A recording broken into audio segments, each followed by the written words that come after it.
We launched in 2017. COVID was not that long after that. 65% of our one product was one ingredient, being collagen. Massive risk, because we used to buy it from one place because we knew the exact farms, we liked what they stood for. And I remember going into COVID and our manufacturer ringing me up and be like, Darcy, we're going to have to shut down production. And me going, I don't know how we're going to cope with that.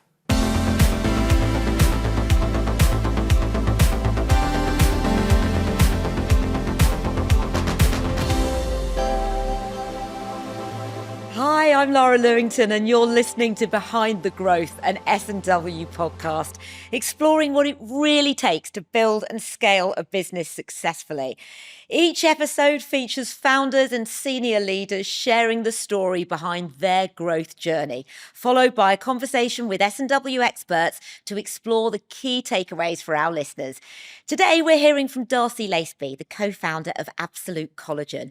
It is a brilliant story, from starting the business at the kitchen table with her mother to building what is now the UK's #1 collagen brand. Before that, I'm here with Laura Hayward, Head of London Entrepreneurs here at S&W. Welcome, Laura. It's lovely to be here. Thank you. You're welcome. Now, you've met Darcy before. You have also worked with a lot of founders and a lot of businesses. What should I be listening out for to truly understand what it takes to scale? What I always think is really interesting is listening to their stories about what's happening behind the scenes. So some of the risks that they might have taken throughout their growth story, or some of the lessons that they might have learned from mistakes that have been made behind the scenes. And also what I think is really interesting is about how they bring together a team of people that move this idea of what starts as a very small idea along the journey of growth. Great thoughts. Let's see what Darcy has to say. Darcy, welcome to Behind the Growth. Thank you for having me. Pleasure. Now, what started off as an experiment ended up becoming a scalable business. At what point did you realise what you were onto? Genuinely, for the first sort of 2 years, it was me and my mum, who I'll reference to as Maxine. I went to uni to do food science. Then it was just her creating bone broth in her kitchen. I could take the product back to uni and use the labs to sort of develop it. Her friends were like, you're looking great. Your skin looks great, your hair looks great, you look like you're glowing, you've got more confidence. Can I have some? We tried to find a product online for them and there was nothing. So this is back in 2017, so nearly 10 years. We couldn't find a product online, developed it for her friends, maximum of the best ingredients, minimum dose, kind of like no hassle. And then still probably for the first year, we didn't really ever have like a business plan or goals. It was like, okay, we've got this amazing product. How can we get it into the hands of as many women as possible? That was it really. That was the kind of plan. Okay, so there's a lot to unpack here. First of all, how did you turn the bone broth into something that was a collagen people could buy? We did some research. Gelatin's great, but it's really, really hard to absorb. So it's actually the collagen in it. We then wanted to take that and make it absorbable, basically. So when we found out, okay, where's the best source of collagen that we can buy, which was marine? Where's the best suppliers? Where's the most ethical? Which we've been at and ordered them all. And it was really just like speaking to a lot of doctors, speaking to a lot of scientists. The people at my uni really, really helped. And to find like the best source. And then we used to buy a powder and then we'd basically make it at home. Initially, lots of trials, lots of errors, and go to manufacturer who actually told us that it was a silly product and would never work because of the way we blended it. It was so thick that he actually apologised to us 2 months later when they did develop the product. And that's kind of how it all started, really. How was it working with your mother? Because not everyone can work with a relative. Yes, so I moved back from uni in my second year, moved back home because of Absolute Collagen. And I remember sitting down with my mum and we went to find a marketing agency. We knew the category in collagen was super nascent. It wasn't big, people didn't really understand it. So we knew we needed to go direct to consumer. So we found a really great Facebook marketer. And again, direct to consumer was quite novel at that time. And I remember sitting down with Maxine and it was £8,000 a month. And I was like, we can't afford this. Like, we have not got the cash flow. And she was like, let's remortgage the house. So I was like, no, we're not doing that. We kind of planned it out. And she's like, well, what happens if it goes wrong? She's like, we'll just move into a different house. And I guess she also thought, what happens if it goes right? As it did. Yeah, exactly. So there was a lot with Absolute Collagen that was on our side, but there's a lot of right choices that we made. But yeah, that was one of them because we wouldn't have had the cash flow and we didn't know about investment. The direct-to-consumer model that you started with, was it obvious to you that for a product like this, that's what you needed to do? When we looked at who our audience was, so at the time it was literally my mum and her friends who are all super busy. So It was like, let's develop something that just goes straight through letterbox. So all our products are like these little yellow sachets that you just take or mix with water and drink. So it just seemed the obvious thing to do. As a subscription business, how did you manage cash flow? We were quite cash generative in the early days because the infancy of Meta and Facebook, and the landscape now for direct to consumer is so different. The cost of acquiring a customer is so different. But you could get cut through back in 2017, 2018, 2019, which allowed us to scale quite quickly, but also manage cash flow well. We were really able to utilize direct to consumer, utilize subscription to be cash generative, allow us to put money into stock, into research and things like that straight off the bat. What was the moment that you realised this was moving from a founder-led business to something which needed to be built up into a full structure and working company? It was actually like a really pivotal moment in 2019. The CEW, Cosmetic Executive Women, is a really good award that you want. So we're like, okay, we're going to enter this award. And we went down, and I remember speaking to someone, they're like, you're like Hoover. And I'm like, what? And they were like Botox. And I'm like, well, kind of like Botox. They're like, no. People don't want any vacuum cleaner, they want a Hoover. They're like, people don't want collagen, they want absolute collagen. But then it was kind of, we went back and it's like, well, how do we, this is a brand, like this isn't a product that we're selling anymore. This is a brand that we've built that people care about. And how do we protect the integrity and the science and never sort of let that drop? And it was then for us, it was like, okay, we can really scale this. And it was never about money. It was never about scaling a business. It genuinely was always about getting this product that we've made that isn't available anywhere else to as many people as possible, to kind of benefit them. So yeah, I think it was that moment really. What was the first step that you then took to move forward with it? It was putting in processes and systems, I really think. From that event, we met so many people, and networking is never my favourite activity. But it really helps, like speaking to people that are in similar situations, have been through situations, and even just getting a recommendation for an app, building out things a little bit better. So subscription is the heartland of Absolute Collagen. So most of our revenue goes to subscription, and we're really good at it. But making sure that app was set up right, you're never going to let a customer down. Because if you're on subscription, you've committed to someone and you can't run out of stock. Putting different systems in place, getting in our ERP system, for instance, and a warehouse management system. And that was really, really helpful. But then also, we didn't know what we were doing in terms of those systems. So how can we speak to people and get advice? And really, people were actually always really wanted to help. I think it's just showing a bit of naivety sometimes and just asking questions where you don't know. Because if you've got a load of customers that are trusting in you to deliver on something and you don't, that's going to ruin your brand reputation. Yeah, and trust is a really good point, because how do you maintain the trust of the scientific perspective when you're scaling a business? For us, the collagen industry was really nascent and people didn't really understand the results, benefits, or why they needed the product. So you're giving them a subscription, and we used to send out every 2 weeks or every 4 weeks. But really, they need to take it for 12 weeks daily consistently to see results. And the biggest challenge for us was getting across that message about why you need to take it, what results you're going to see, how you're going to feel. Because at the end of the day, collagen is literally the main structural protein in your body. It's in your gums, it's in your ligaments, your tendons, your skin, your eyes, for instance. And people can react so differently. Well, it also could sound like a sales pitch. You need to take it for 3 months. So it's how you actually get that across without it just sounding like that. Exactly. And in the early days for us, like, you can't afford big clinicals, you can't afford to run big tests, and you're relying on your manufacturer data, especially from a supplement point of view.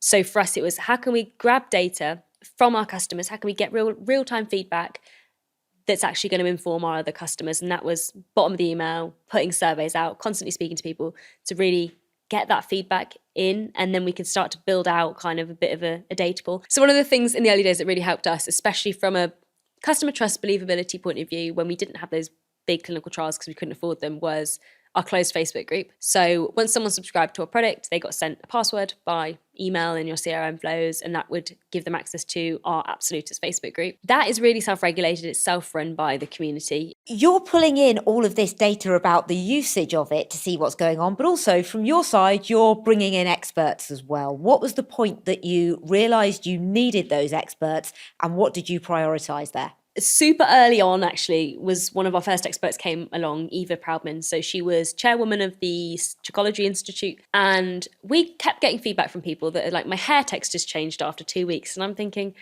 that doesn't quite make sense. So she did a trial following people with, I think it was some form of dermatitis in their hair. The reason your hair is great and benefits from collagen is because of your skin. is growing the hair essentially. So that's kind of made sense and it's logical. But she came on board in, I think it was about 2018, like a year in. And in the early days, it was like, okay, how can we build the credibility within Absolute Collagen?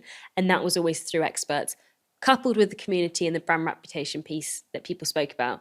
But Maxine always thought the science had to be there, it had to be credible. When it came to supply, were there any challenges from the global supply chain that you were reliant on? We launched in 2017. COVID was not that long after that. We don't talk about that much anymore, do we? We were really lucky with our suppliers. Looking back, we were very reliant on Facebook marketing. 78% of our spend went there. Massive risk. We used to do all our shipping ourselves. Quite a big risk. 65% of our one product was one ingredient, being collagen. Massive risk, because we used to buy it from one place because we knew the exact farms, we liked what they stood for, we clinical the data, the ethics and everything that was surrounding that product and the efficacy more importantly. But now I look back and I was like, there's a lot of things that could have gone very, very wrong. And I remember going into COVID and our manufacturer ringing me up and be like, Darcy, we're going to have to shut down production. And me going, I don't know how we're going to cope with that. And they ended up they had a small line they could keep on. They kept on just for us. They closed down the whole production facility, but kept going on Absolute Collagen because of the relationship we built with them. And that was amazing. And we still have such a great relationship with that supplier today. But this is back down to things going right versus a lot went wrong, don't get me wrong, but a lot was on our side with Absolute Collagen. And looking back, it was significantly risky, one customer, one product, one marketplace, one sales channel even being direct to consumer. So there's a lot could go wrong there. And even going into COVID, we were direct to consumer. It was a perfect store, really. We didn't go into retail, which could have been detrimental to the brand at that point. So there was a lot of right decisions made, which at the time we didn't really see the impact of, but it was the right thing to do. At the point you could see you were growing, that structure was in place, what risks did you feel that you were taking by moving forward? My mum is a massive risk taker, as you probably got from the gist of this conversation. I am quite risk adverse, and I think that's why we work quite well together. So I will logically think through pretty much every situation and plan A, B, and C, and I'll write it down and it will be spreadsheeted the hell out of. We went a lot on feel, which was so valuable in the early days, like going off intuition, going off gut feeling and things like that. And if something didn't feel right, we wouldn't do it. And I think there's been plenty of examples of maybe not using suppliers or just being a bit cautious in certain places, which really paid off for us. And we now marry that feel and that intuition with those data points. And I think as a business, it ebbs and flows. Like early days, pretty heart driven. Then we probably got to a place with investment that we're probably going too analytical and too numbers driven. And now we're at a really good place where we can marry the two together. And I think that's also really valuable. How big is the team now? And how was the process of building that team? We still have a lot of the original team members. So it's about 70 of us. We have a CEO. So me and Maxine, I mainly manage people and product and science, and then a bit of kind of high-level marketing stuff. Maxine does more like the forward-facing PR. She's great with people. So you're building the right team of people, the right combination of people to get on with each other. It sounds like you're doing well at keeping them. Yeah, we do. We have an amazing team. And people are at Absolute Collagen because they want to make a difference. They know what we stand for. They like the fact we're B Corp, for instance. They like the fact that we're trying to genuinely do something different in the market and not kind of be a follower in that sort of supplement space. And that was why we took investment, actually. Tell me where the investment came from, what made you realise it was the right moment to take it, and were you confident it was the right thing to do, or did it bring with it some questions? It was in 2020, and me and Maxine sat down and we kind of thought, what's next? There was about 15 of us and we were turning over about 14 million at the time. And we had this discussion about every decision that we've made up until that point only really affects us and a handful of people, but we're growing, we're scaling. The more decisions we make, the bigger the business gets, the more kind of riskier it is for people involved. We were cash generative. We didn't need the investment from like a monetary point of view, but it was how can we get the best people involved in the business to really secure it? Because every time you look out in the office and there's those 15 people sat there, you know that 3, 4, 5 other people might be relying on them, if that makes sense. Yeah. So for us, it was always like that kind of, me and my mum have this saying, it's like, always do the next right thing. And if you know you've done the next right thing, you can sleep at night. But it was always just down to that, really. It's just a respect for the people around us. But yeah, 2020 took investment. We didn't really know what that meant. So we went to, we went direct to an investment house straight off, and they massively lowballed us, and we thought it was the best thing ever. And we were like, oh my God, the company's valued at this. Well, it was actually a really lowball offer and they were just trying their luck. So I'm glad And we how didn't. did you realise that? We were nearly at the end of the process and we really liked them. But then we decided to just go to 2 corporate advisors. They were really great. I think finding the right advisor is like so key to all of this, because you're going to spend late nights with them. So then it was like, what do we want? Is it minority? Is it majority? And for us, it was, we still want to be involved in the business. We knew that taking investment, we'd get in, I say a proper C-suite, but people with better qualifications than me and my mum. We always knew that going into it. And So you had a minority partner investment at this point. Mm-hmm. And how did that actually play out? What did it mean for you? Aside from the fact you had more money in the business, what else did it mean in practical terms? the experience that it brought to us. So we completed our round in December 2020. And then it was like, okay, it's wild, isn't it, with businesses? You get the growth and then you might get a bit of a mellow period and you always seem to be busy. And I've learned, everyone says they're busy all the time, but you are just busy all the time, right? Yeah, of course. But it was them coming in and being like, we had a CMO finally, we had a marketing officer finally. And they were like, have you looked at these numbers? Have you looked at your cost of acquisition versus your lifetime value? I'm like, yeah, like our cost of acquisition is roughly, 1 sale. And they're like, no, Darcy, these customers are staying, like we can afford to pay more. And the scale of the business just took off with that investment, and still growing now, which is ace. But yeah, it just really unlocked the skills that we weren't, or just things if you're in a business all the time, getting that outside advice and perspective is just so important, isn't it? And you can be quite insular in your thinking, and just really the broadening your horizon, I guess. How about from a business perspective? Because you knew your product well, you and your mother clearly had a really defined role in what this business is, but actually the running of the business seemed to be the bit that you really needed help with. What sort of experts and advisors did you bring in to fill in those gaps that were either in your knowledge or your experience? Yeah, we were really lucky with the people that I was about to say we were really lucky with people we'd found, but there was a lot of people in the early days that didn't want anything to do with Absolute Collagen. Yeah, I was 19, 20, my mum, slightly nuts, amazing, but kind of crazy. We've got all these ideas and we're driving to suppliers and it's mum and daughter that just turn up and they're like, oh God. But the people that trusted us and believed in us are the people we work with now. And they were always more than happy to give us advice and help on things. And I had a really close accountant friend who would every evening help us with finances, for instance. Like I said, like the trademark lawyers that we worked with would literally come to our house and help us with stuff. So we're really lucky from a financial point of view. We're really lucky with the marketing people that we found and the agencies. When we started, there was 3 of us. When the agency we met and still use today started, there was 3 of them and we grew together. But I think we surround ourselves with really good people, and that really, really helped. But we just had a really solid foundation with me, Maxine and Brad, who looked after tech and systems at the beginning. Our 4th employee, for instance, was Katie. She was our community manager, which you think 4th employee, full-time community manager, doesn't make any sense. But why did that happen? We didn't want anyone to be let down from a customer service point of view. So it was always like, how can we get the right information to them at the right time? So every single, we don't want anyone on social media going unanswered. Every single message needs to be replied to. It seems like you were such a tight-knit group. You couldn't have got closer than mother and daughter to start with. So as you scaled, how did you do that with the right people to maintain that culture that existed? Yeah, I think it's so hard. And we've gone ups and downs with sort of culture. In early days, you're working quite hard, you're working quite a lot. And that work-life balance, well, I love what I do, so it doesn't really matter to me and I'm very happy. But you can't expect people, this is my life, Absolute Collagen, they have a life. This is just 9 hours a day, which is still a lot, right? And we want people here to generally care about the mission that we're on. They like what we're doing. Everything we do at Absolute Collagen is fundamentally to help people age powerfully through different life stages.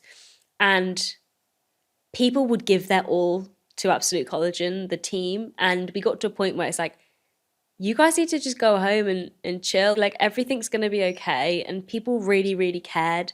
And we're in such an amazing place now with culture. And I think it's nice when you hear that people are going to each other's weddings and That's people lovely. are actually spending time with each other outside of the business. And it can be the most smallest things. And we do net promoter score kind of employee surveys all the time, or we do kind of pulses every 3 months and then a big deep dive every year. They can be really, really useful. But I think never knock the small things that you're doing. I think people just generally care about being cared about. So whether that's, I make sure I say happy birthday to everyone, or we send them flowers if something's gone wrong, and just being compassionate and really caring and not dismissing things. And I think that's run through the whole of the brand, really. How about when it doesn't work? When you employ the wrong person. There's a really great quote, and there's no wrong person, it's just the wrong job fit for that person. And I genuinely believe that. There's been a couple of people at Absolute Collagen that I've thought, oh God, I'm not sure if this person belongs here anymore. And sometimes they've left, which is fine. But sometimes we've been able to chat with them and been like, they've been desperately unhappy in the role that they're in, and we've moved them to a different department and they're now thriving. And I really love seeing people progress. And what can be hard as a small business is people want development, people want structure, they want continuity, and they want that kind of framework. And one of the biggest difficulties we have is you speak to people and they're like, I've got no development here. I'm like, what do you mean? They're like, well, I'm not going on a course, I'm not doing this. I'm like, what did you learn this year? Like, what have you done? They were like, well, I did this, I saw this person, I met this, I've learned X, Y, and Z, and I'm now doing this. I'm like, that's real world experience. Like, you're learning so much here. Yeah, it might not be a certification on a piece of paper. And right now we maybe can't do that, but you're learning so much here. You've grown as a person, and then people kind of get it. This is a beautiful story of you and your mother there in the kitchen, creating this, it growing and being really successful. But I don't believe for a moment this has been plain sailing. What challenges have there been along the way? Do you know, I don't celebrate our successes. I'm very much like restless sort of dissatisfaction with everything. And it's the worst thing, because the team, I'm like, okay, that's great, but how do we do better? How do we iterate? How do we develop? But that can be quite hard. Totally. And it's interesting to hear that it is still an iterative process. There's a whole kind of growing market out there. How does that work from a business perspective when you've got your product, you've got your subscription, but you're starting to wonder what's next, and you're wondering how much you should invest in experimenting further, getting back to those roots? Yeah, what's great at the moment is our data insights team is awesome. And I try and take 2 hours a week to speak to customers just on the phone, and I'll like change the topic. It might be longevity, or it might be your skincare routine, or whatever it might be. That's awesome to find out qualitatively, like, what are you actually thinking? Like, what are you actually doing? But our insights team will do pieces of research all the time to figure out, okay, where's the market heading?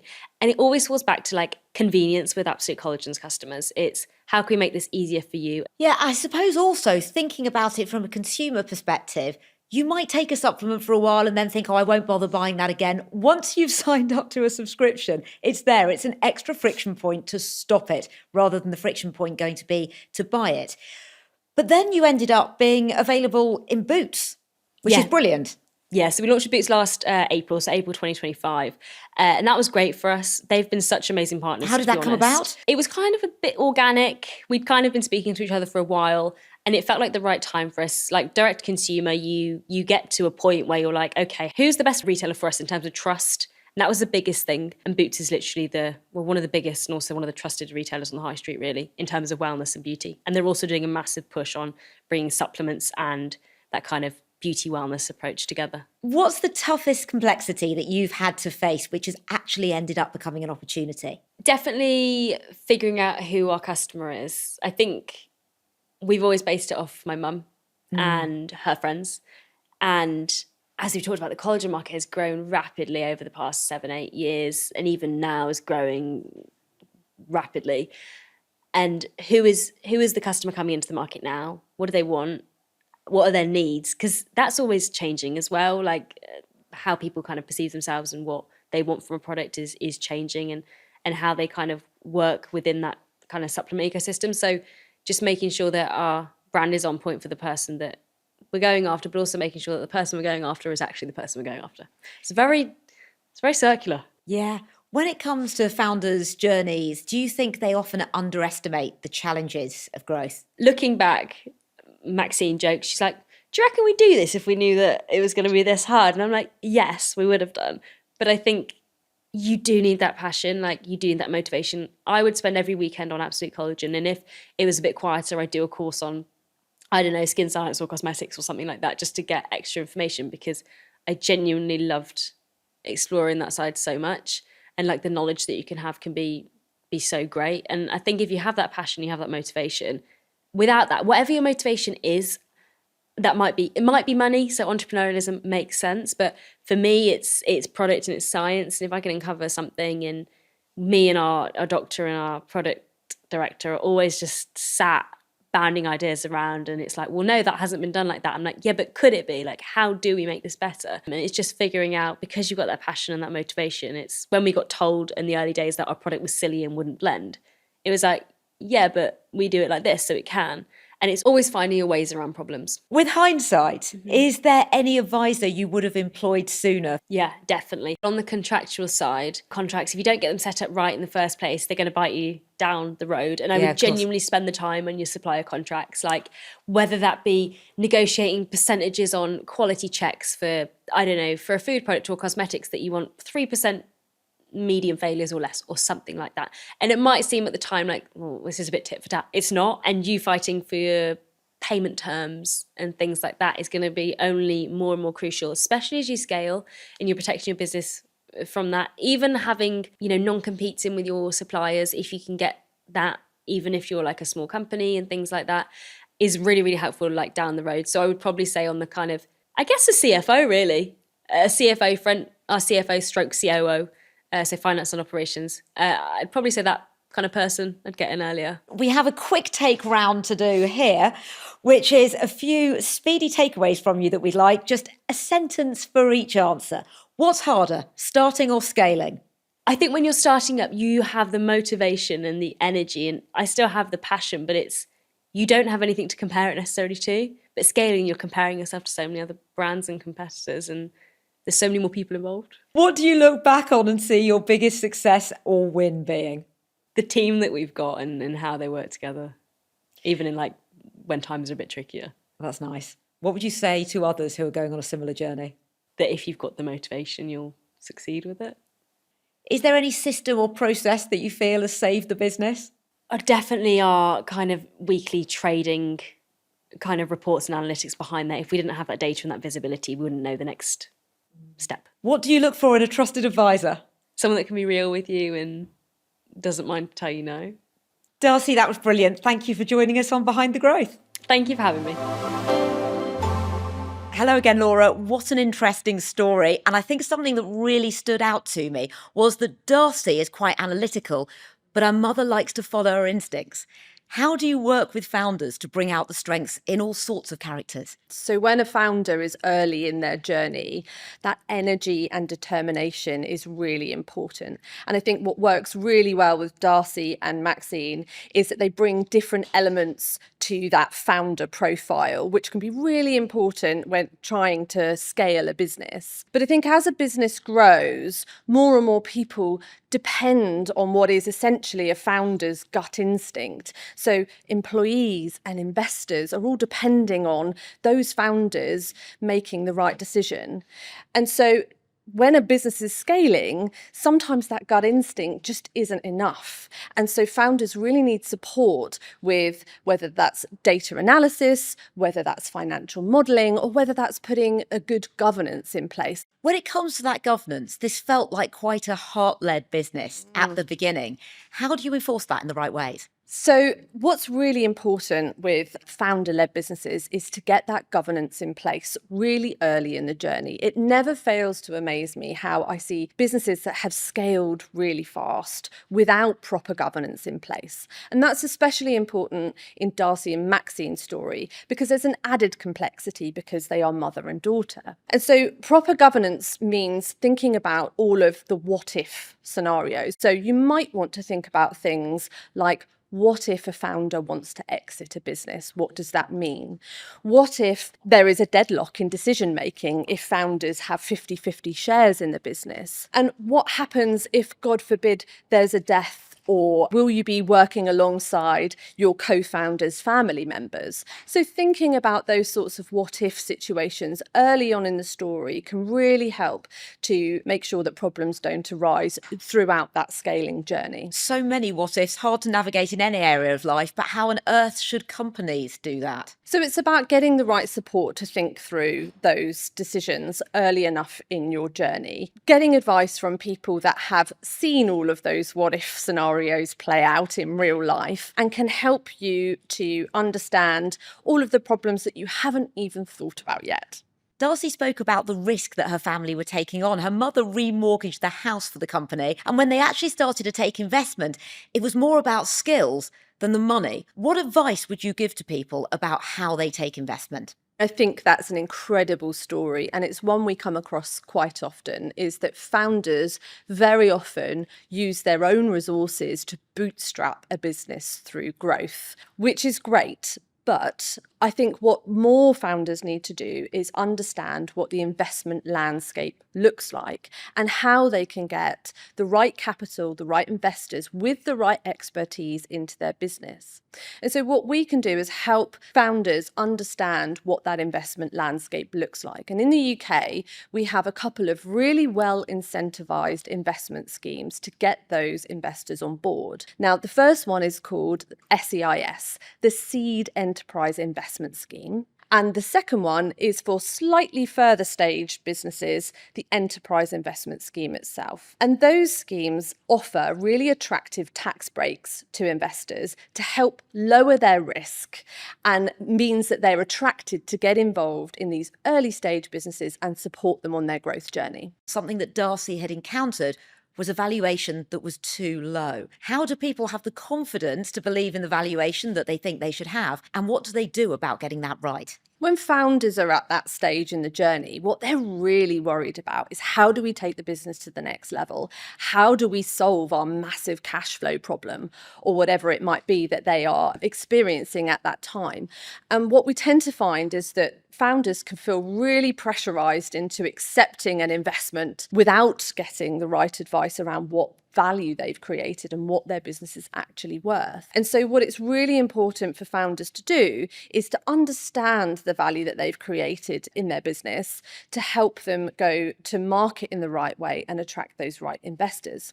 And of course, it's not just about getting the right investors, but also having the right employees. How do you make people want to stay committed to the company long enough? So this is another problem that we find founders experiencing during their scaling up journey, is that they need to attract the right expertise into their business with skills that they as founders don't necessarily have.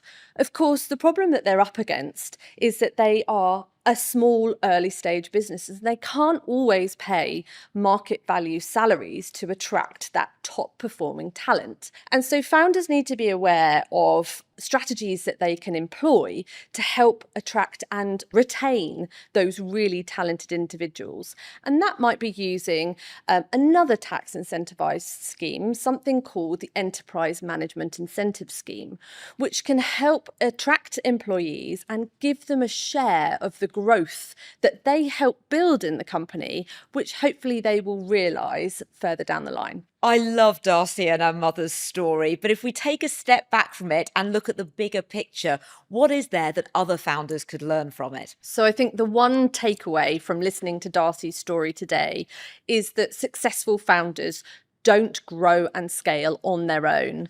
They get the right experts involved at the right time to help them on their growth journey. So not taking away from your entrepreneurial instinct, but helping you lead with clarity and structure and grow your business alongside your own values. Great insights. Thank you so much, Laura. It's been great to be here. Thank you. See you next time on Behind the Growth.